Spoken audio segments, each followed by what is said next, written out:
হাসি ফুটল রাজ্য সরকারি কর্মচারীদের মুখে। পশ্চিমবঙ্গ রাজ্য সরকারি কর্মচারীদের ডিএ বৃদ্ধি নিয়ে এই মুহূর্তের সবথেকে বড় সুখবর। অবশেষে পশ্চিমবঙ্গ রাজ্য সরকারি কর্মচারীদের দীর্ঘ প্রতীক্ষার অবসান। মিলতে চলেছে বকেয়া ডিএ। কেন্দ্রীয় হারে ডিএ পাবেন এবার পশ্চিমবঙ্গের রাজ্য সরকারি কর্মচারীরা। হঠাৎ কেন এমন খবর চাউরে উঠল, চলুন বিস্তারিত জেনে নেওয়া যায়। সুপ্রিম কোর্টে ডিএ মামলার শুনানির আগেই সুখবর, মুখে হাসি সরকারি কর্মচারীদের। ফের একবার বকেয়া ডিএ ইস্যুতে অপেক্ষার অবসান ঘটতে চলেছে বাংলার সরকারি কর্মীদের। আবারও একবার সুপ্রিম কোর্টে উঠতে চলেছে দীর্ঘ প্রতীক্ষার মামলা।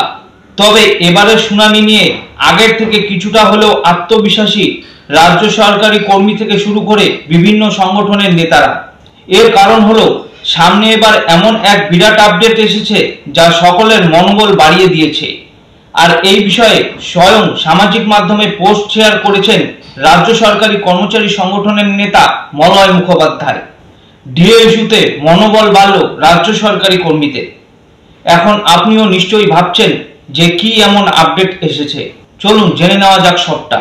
বিগত বেশ কিছু বছর ধরে বাংলার ডিএ মামলা ঝুলে রয়েছে দেশের শীর্ষ আদালতে। এদিকে নয়া বছরে যাতে ডিএ মামলার একটা হেস্তনেস্ত হয়ে যায় সেই আশা করেছিলেন সরকারি কর্মীরা, কিন্তু সে গুড়ে বালি। 2025 সালে এখনো অবধি মনের মতো শুনানি পাননি সরকারি কর্মীরা। এদিকে আগামী 7ই মে ফের একবার বাংলার ডিএ মামলা শুনানি রয়েছে দেশের শীর্ষ আদালতে। তবে এখানেই রয়েছে টুইস্ট।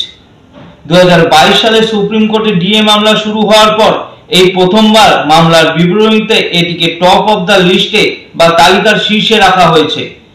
এর মানে দাঁড়াচ্ছে আগামী 7ই মে প্রথমেই এই মামলা শুনানি হবে দেশের শীর্ষ আদালতে। এই ঘটনা অত্যন্ত তাৎপর্যপূর্ণ, কারণ এর ফলে আশা করা হচ্ছে যে মামলাটি ওই দিন অবশ্যই শোনা হবে এবং কোনো বিশেষ কারণ ছাড়া এই মামলা পিছিয়ে যাওয়ার কোনো সম্ভাবনা নেই। যদিও অন্য কথা বলছেন সরকারি কর্মীদের নেতারা। সুখবরের অপেক্ষায় সরকারি কর্মীরা। মলয় মুখোপাধ্যায় জানিয়েছেন আগামী 7ই মে 2025-এ সুপ্রিম কোর্টে ডিএ মামলা মাননীয় 3 বিচারপতি বিক্রম নাথ, মাননীয় সঞ্জয় কেরল এবং বিচারপতি সন্দীপ মেহতার বেঞ্চে 2 নম্বর সিরিয়ালে উঠতে চলেছে। যেহেতু এই মামলা 2 নম্বর সিরিয়ালে উঠতে চলেছে তাতে অনেকটাই খুশি রাজ্য সরকারি কর্মচারীরা।